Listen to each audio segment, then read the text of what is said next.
지금 한국 경제가 심각하다는 걸 모르는 사람들은 거의 없죠. 그렇다고 해서 우리나라가 쉽게 망하진 않겠지만 요즘 환율도 심상치가 않고 한국 경제 곳곳에서 들리는 위험 신호들을 보면서 혹시나 한국 경제에 위기가 오는 게 아닐지 불안해하시는 분들이 많은데요. 이럴 때일수록 어떤 식으로 미리 대비하고 실제로 위기가 왔을 때 어떻게 대응할지 미리 생각해둔 사람과 그렇지 못한 사람의 차이는요, 엄청나게 벌어지게 됩니다. 그래서 오늘은요, 요즘 한국 경제가 왜 심각하고 만약이라도 경제 위기가 오게 된다면 어떻게 해야 살아남을 수 있는지 알아보려고 해요. 우선 한국 경제가 왜 심각한지부터 살펴보겠습니다. 가장 먼저 출산율부터 보면요, 올해 한국의 출산율은 0.79명으로 예측이 되는데 이 정도 수치까지 출산율이 내려오게 되면요, 일반적으로 사회 유지가 안 된다고 보는 게 맞습니다. 일반적으로 OECD 국가들의 출산율 평균이 1.5명인데요 현재 한국은 반토막에 가까워서 지금부터 60년만 지나더라도요, 한국의 인구는 절반이 줄어들 거고 그 절반 중에서도 58%는 노인이 차지할 거라고 하는데, 그렇게 되면 상식적으로 생각을 해봐도 나라가 제대로 굴러갈 리가 없겠죠. 나라가 아예 소멸하진 않더라도 적어도 지금보다 훨씬 먹고 살기 힘들어지게 된다는 건 99% 확실한 상태입니다. 현재 저출산만 심각한 게 아닙니다. 실업률도 상당히 심각하죠. 현재 실업률은 2.6%대라고 하지만 청년 실업률을 보면 일할 의지를 잃고 아예 구직을 포기한 시어스 인구는 여전히 많은 편이고, 그리고 통계가 잡히지 않는 청년 체감 실업률은요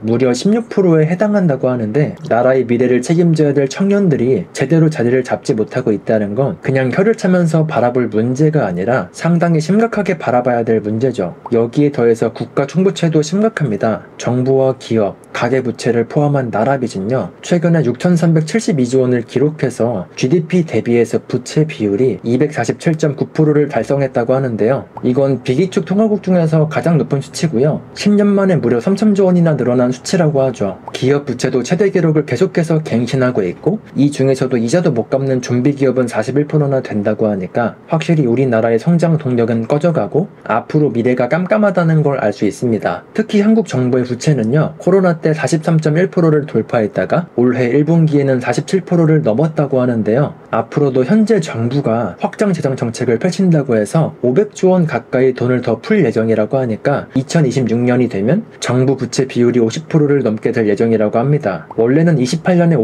50%가 넘을 거라고 예측했었지만 생각보다 빠르게 정부 부채가 늘어나고 있다는 걸 알 수 있죠. 우리나라 같은 비기축 통화국이 GDP 대비해서 국가 부채가 50%가 넘어가게 되는 건 수치상으로 봤을 땐 건전해 보이지만 국가의 위기가 오면 금방 흔들리고 무너질 가능성이 상당히 높습니다. 쉽게 말해서 우리나라의 성장 동력이 꺼져가는데 GDP 대비해서 국가 부채가 계속해서 급격하게 늘어나게 되면요, 원화에 대한 신뢰 하락으로 외부로 자본이 유출되면서 환율이 높아지고 위기가 왔을 때도 쉽게 극복하지 못해서 제2의 IMF가 올 수도 있다는 뜻입니다. 이런 것들 뿐만 아니라 대기업과 중소기업 간의 격차는 점점 더 벌어지고, 심지어 대기업도 일부 기업들은요 글로벌 시장에서 경쟁력을 잃어가고 있기도 하고요, 수도권과 지방 간의 양극화는 더 심해지고 빈부격차는 걷잡을 수 없이 커져가고 있습니다. 이런 데이터들을 보더라도 별로 심각하다고 느끼지 않는 분들이 계실 수도 있겠죠. 왜냐면 아무리 데이터가 안 좋고 통계가 안 좋아도요 하루아침에 나라가 망하는 게 아니라서 몸으로 체감이 안 되니까요. 그래서 더 안일하게 생각하는 사람들이 많은 거죠. 하지만 과거의 세계 대공황이나 나라가 몰락한 사례들을 보면요, 경제 붕괴 전에는 지금 한국과 유사한 문제가 누적됐었습니다. 예를 들면 저성장과 인구 감소, 부채 급증, 사회 양극화로 국가 시스템을 내부에서 서서히 망가뜨렸죠. 실제로 1929년 대공황 직전 미국도요 부의 불평등과 부채 투기가 극에 달했었고, 1997년 외환위기 당시에도요 아시아에도 외채와 부동산 거품, 경상수지 악화가 겹친 끝에 아주 순식간에 무너졌었죠. 그래서 현재 한국 경제가 보내는 위험 신호들도 절대 무시할 수가 없는 거고, 미리 어느 정도는 대비를 해놔야 된다는 겁니다. 보통 이런 위기가 왔을 때 미리 대비를 해둔 사람들은 기회를 잡아서 부자가 되지만, 전혀 대비하지 못한 사람들은요 안 그래도 먹고 살기 힘들었지만 더 가난해지고 비참하게 살게 됩니다. 2008년 글로벌 금융위기 때를 봐도요 전세계 주식과 부동산 시장에서 수십조 달러의 가치가 증발했었고요, 한국도 수출이 급감하고 주가가 폭락하면서 경제가 휘청였지만 그때도 부자가 된 사람들은 어김없이 나왔습니다. 물론 부자까진 아니더라도 적어도 지금보다 살림살이가 더 나아지거나 남들이 가난해질 때 나는 현상 유지를 하거나 생존하기만 해도 부라는 건 상대적이기 때문에 나는 상대적으로 남들보다 더 부유해졌다고 할 수 있겠죠. 그래서 지금부터는요, 경제 위기가 왔을 때 어떤 일이 벌어지는지, 그리고 어떻게 대처를 해야 되는지 알아보겠습니다. 우선 한국 경제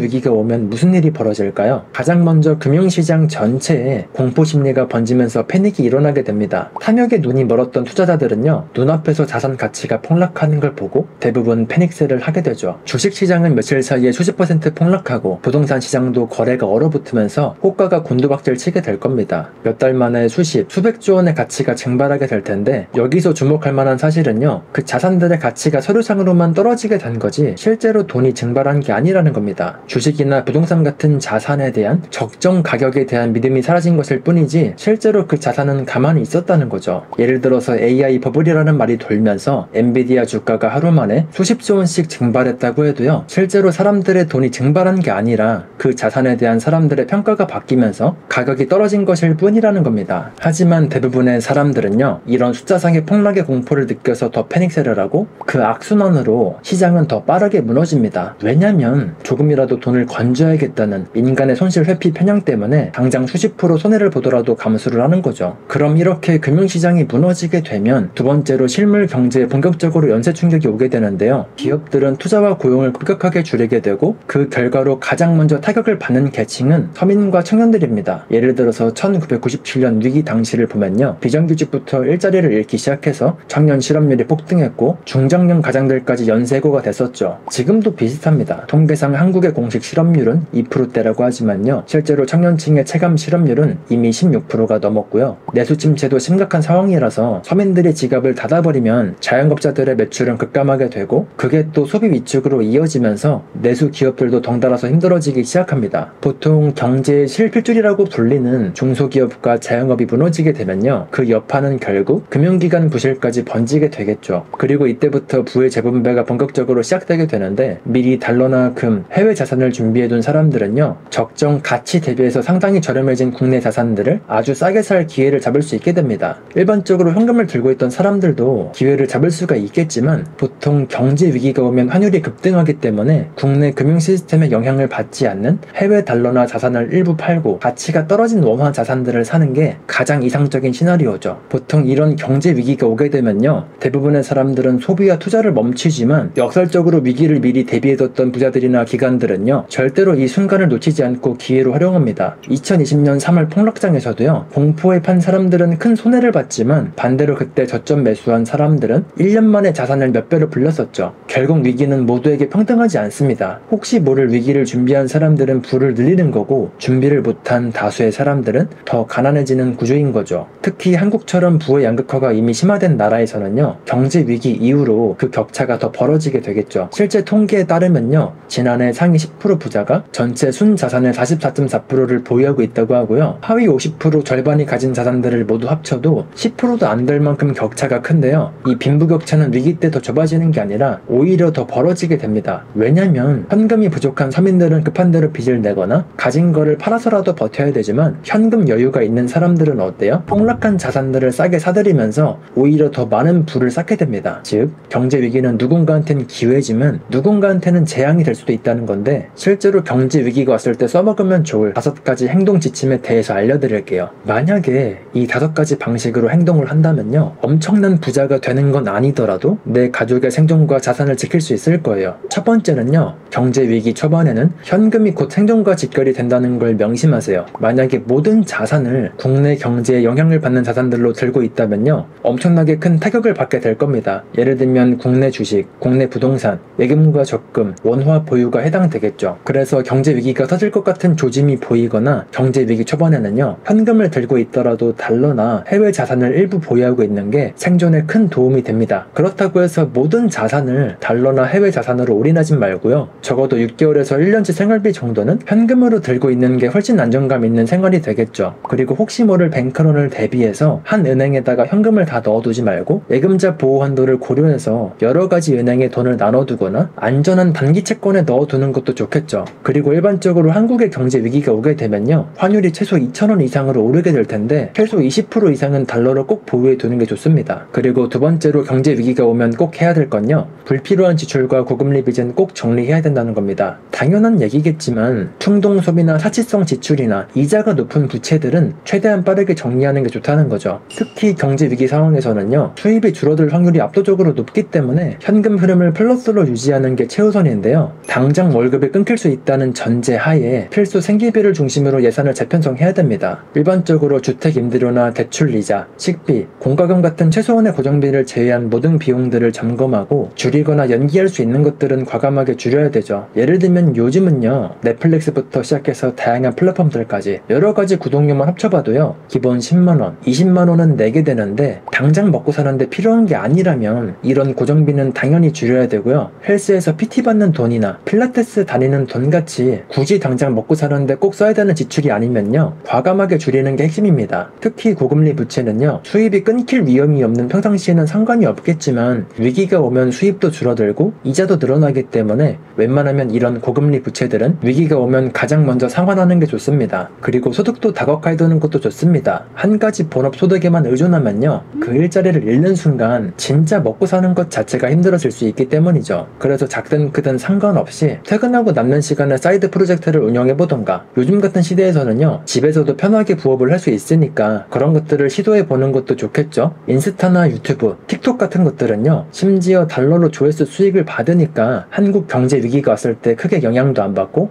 외화도 벌 수 있어서 미리 키워두면 좋은 생존 수단이 될 겁니다. 이런 거 말고도 뭐라도 파이프라인을 만들어두면요, 실제로 위기가 왔을 때 생존 확률을 극대화할 수 있을 거예요. 그리고 이제 세 번째로 반드시 해야 되는 게, 경제 위기가 왔을 때는 국내 금융 시스템이 흔들릴 가능성도 배제할 수 없습니다. 원화 가치가 진짜 쓰레기가 되거나 은행이나 증권사가 파산을 해서 내 돈을 못 찾게 되는 경우도 생길 수도 있는데, 이럴 때를 대비해서 국내 금융 시스템에 영향을 안 받는 자산을 가지고 있는 것도 좋은 생존 전략이 될 수도 있죠. 대표적으로 금이 있는데, 금은 인류 역사상 어느 나라 화폐가 폭락하더라도요, 가치 저장 수단으로 살아남았습니다. 실제로 현금이 많은 부자들은요, 위기가 오게 되면 금 현물을 사서 금고에 보관해두기도 하는데, 요즘은 금 통장이나 금 ETF로 쉽게 분할 매수도 할 수 있으니까 월급의 일부를 금으로 꾸준히 바꿔두는 방법도 고려해보는 것도 좋겠죠. 물론 금 통장이나 금 ETF는요, 예금자 보호가 따로 안 되기 때문에 대체 안전 자산으로 선택하는 게 바로 달러인데요. 안 그래도 요즘 환율이 많이 올라서 지금이라도 달러를 사둬야 되나 고민이신 분들이 많으시죠. 달러도 경제 위기가 왔을 때 금과 같은 안전 자산의 역할을 합니다. 일반적으로 한국 경제가 흔들려서 원화 가치 하락으로 달러 가치가 급등하는 경우가 많기 때문에 달러 현찰로 들고 있어도 되고, 달러 예금 통장에 넣어두는 것도 방법입니다. 참고로 달러 예금 통장도 예금자 보호가 되기 때문에 금 현물을 가지고 있기엔 부담이 되는데, 경제 위기에 버틸 수가 있는 안전 자산이 필요하다면요, 달러 예금 통장에 달러를 모아가는 것도 하나의 방법이 될 수가 있습니다. 이외에도 달러를 이용해서 미국 국채나 미국 ETF에 투자를 하게 되면요, 한국 경제가 무너지더라도 크게 영향을 받지 않거나 오히려 원화 대비해서 가치가 상승하는 효과가 있기 때문에 달러를 이용한 투자 방법도 고려해보시면 좋습니다. 이외에도 한국 시장에 크게 영향을 안 받는 자산하면 절대 빼놓을 수 없는 게 암호화폐죠. 물론 아예 영향을 안 받는다고 할 수 없지만 적어도 한국 주식이나 부동산에 비해서 거의 영향을 안 받는다고 보는 게 맞습니다. 지금은 전 세계적으로 암호화폐에 관심을 가지고 있고 실제로 투자하고 있는 개인들이나 국가나 기관들도 많기 때문에 한국 경제가 무너질 때를 대비를 해서 비트코인을 들고 있는 것도요, 내 자산을 지키는 방법이 될 수 있습니다. 참고로 부동산의 경우에는요, 경제 위기가 오게 되면 일시적으로 가격이 급락할 수 있지만 나중에 회복했을 때를 생각하면 오히려 싸게 부동산을 줄일 수 있는 기회가 되기 때문에, 위기가 왔을 때 글로벌 자산들을 들고 있다가 사람들이 국내 자산들을 싸게 내놓을 때 해외 자산들을 팔고 국내 부동산을 저렴하게 주는 게 위기가 왔을 때 할 수 있는 좋은 전략이 될 수도 있어요. 이게 경제 위기가 왔을 때 해야 되는 네 번째 전략이기도 한데요, 일반적으로 경제 위기는 자산시장 거품이 꺼지는 기회이기 때문에 평소에 가파르게 올랐던 주식이나 부동산 가격이 제자리나 그 이하로 떨어져서 그동안 진입을 못했던 사람들에게는 위기가 오히려 박앤세일 찬스가 되거든요. 하지만 정작 위기가 오게 되면요, 대다수의 사람들은 겁에 질려가지고 팔기 바쁘지 절대 사지는 못합니다. 그래서 위기를 기회로 만들 준비가 된 사람들은요, 이런 위기가 왔을 때 오히려 공격적으로 자산을 사모으죠. 현금 비중을 높이고 있었던 분들이라면, 그리고 국내 자산이 아니라 해외 자산을 가지고 있던 분들이라면 증시와 부동산 시장의 저점 구간에서 분할 매수를 반드시 고려해야 됩니다. 물론 어디가 저점인지는 신도 모르는 일이니까 여러 차례로 나눠서 분할 매수를 하는 전략이 좋겠죠. 그리고 정부의 부양책이나 경제가 다시 회복될 조짐이 보인다면 그때는 매수를 멈추고 다시 시장에 거품이 끼기 시작할 때 분할 매도를 시작하는 겁니다. 그리고 마지막 원칙은요, 경제 위기를 대비하는 최고의 자산은 바로 금융지식입니다. 위기가 닥치게 되면요, 정보와 지식의 격차가 곧 대응의 격차로 이어지게 되는데요. 평소에 경제 공부를 많이 해두고 위기 대응 원칙을 익혀둔 사람들은 흔들리지 않고 오히려 남들이 놓친 기회들을 잡지만, 금융 지능이 전혀 없는 무지한 사람들은요, 공포에 떨게 되면서 잘못된 선택을 하기가 쉽습니다. 그래서 평소에 경제 교육이나 금융 지능을 쌓는 자기 개발을 하는 게 좋죠. 우선 팩트 기반의 지식을 쌓기 위해서 신뢰할 만한 책이나 방송을 꾸준히 보는 것도 좋고, 데이터나 실제 역사를 보면서 공부하는 것도 좋은 방법인데, 요즘 안 그래도 유튜브에 좋은 경제 방송 해주시는 분들이 많아서 저도 주관이 들어간 방송보다는 요즘 일어나는 경제 상황이나 데이터를 잘 짚어주는 분들 영상을 보고 많이 도움을 받기도 합니다. 그리고 이런 것들 말고도요, 정부나 국제기구의 경제 정책이나 통계들을 살펴보면서요, 앞으로 다가올 현실을 직시하고 역사상 위기 극복 사례들을 공부해보는 것도 많이 도움이 됩니다. 역사는 늘 반복된다고 하죠. 그래서 만약에 경제 위기가 오게 된다면 어떤 원칙을 세우고 어떤 전략대로 행동할지 어느 정도 감이 잡히실 겁니다. 어쨌든 지금까지 살펴본 것처럼요, 한국 경제가 보내는 경고 신호들은 절대로 단순하게 볼 문제들이 아닙니다. 역사는 늘 반복이 되기 때문에 잘 나가다가도 한순간에 나락으로 떨어진 나라들처럼 우리나라도 그 뒤를 똑같이 따라갈지 안 따라갈지 아무도 알 수 없고요. 제2의 IMF가 또 찾아올지 안 찾아올지는 아무도 알 수 없습니다. 아르헨티나도 그렇게 국가 부도가 많이 나게 될 줄 알았겠어요?